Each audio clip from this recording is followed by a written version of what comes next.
Our next guest is a visual artist working in film, video, and digital media. Her 2001 piece, She Puppet, used the game Tomb Raider to turn a surreal eye on what goes on in places just like this. Here's a short clip from She Puppet.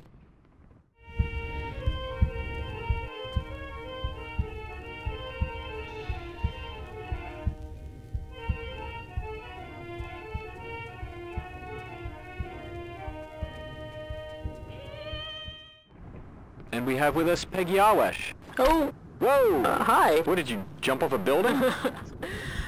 Now we are in a... What kind of space is this? Is it a basement or is it... No. If you look up, you'll see the clouds in the sky, and... But this is not... Oh, I see. It's a city.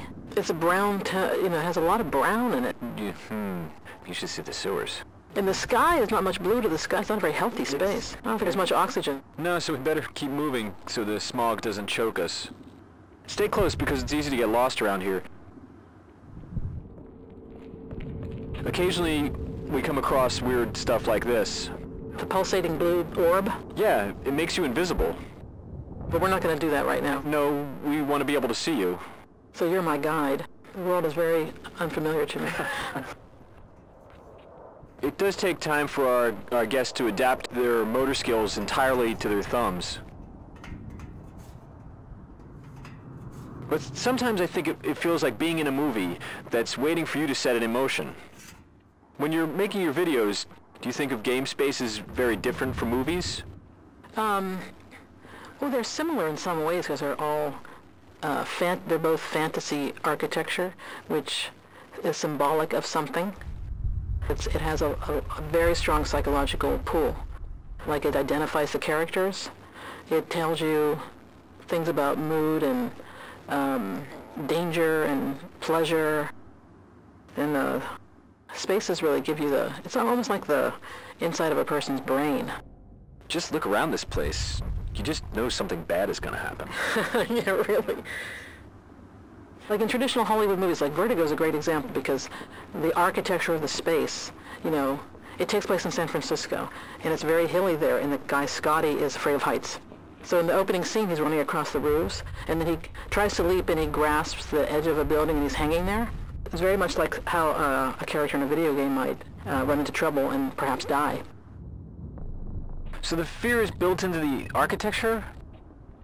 Yeah, I guess that makes sense, because you sometimes really feel like you're running through this insane maze, and somebody's always scoping in on you. There's this constant threat of violence hanging in the air around here, I know you're out there, man. That kind of tension definitely plays a part in She Puppet, your Tomb Raider video piece. Right. I got really interested in Lara Croft as a phenomenon. And before I'd even played the game, I was interested in her as a cult hero, and kind of a super-sized feminine entity.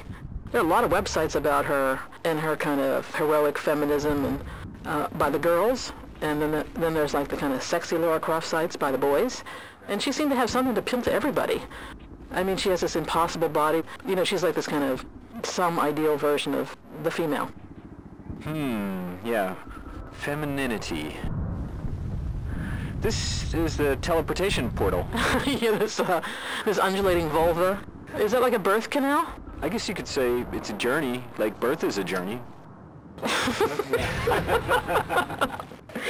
Ladies and gentlemen, the views of Peggy Ahwesh do not necessarily reflect those of this television program, the broadcaster, or any of its affiliates. I hope you don't have any aversions to teleporting. Oh, no.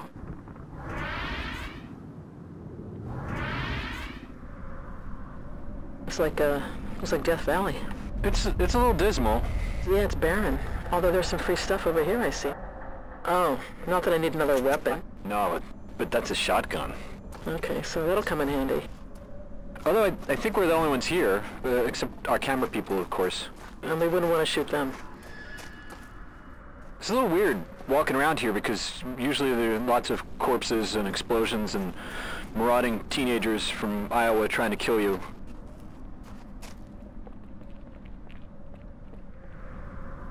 Another freebie.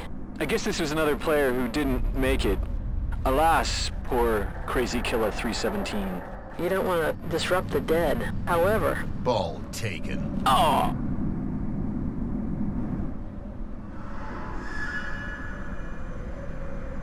So we have this fort here, and I don't know what the original purpose was, but I've been using it as a sort of pied-à-terre, you know? Place to crash. It's a little airy. Do you think we should stop at IKEA on the way back? Get a few bookshelves. It's a pretty Spartan lifestyle. But look at the sky. Cool. Oh, there's a shooting star. Yeah, luckily they always seem to fall out in the hills somewhere. So tell us more about making She Puppet. Right. I mean, that game's a third-person point-of-view game, and basically you spend the whole time behind Lara Croft, staring at her butt, and she's like a shield. So she moves forward in front of the player, and to get her to turn around is actually kind of tricky. You have to kind of back her into a corner to get her to turn around. So I ended up spending a lot of time thinking about how to get kind of in a conversation with her as a character by kind of manipulating the avatar in the space. There was a moment when you had her in some dreary place with these two menacing-looking guys, and the three of them are just standing there right next to each other. Right. Not talking, and all this sexual tension was coming from this little video game screen. Right. If you don't move any knobs or press any buttons on your keyboard, she just kind of pants and kind of undulates a little bit and kind of breathes and kind of moves. And it's this really weird thing of like, it's very anticipatory and also very sexual. Okay, my turn with the skull. Ball taken.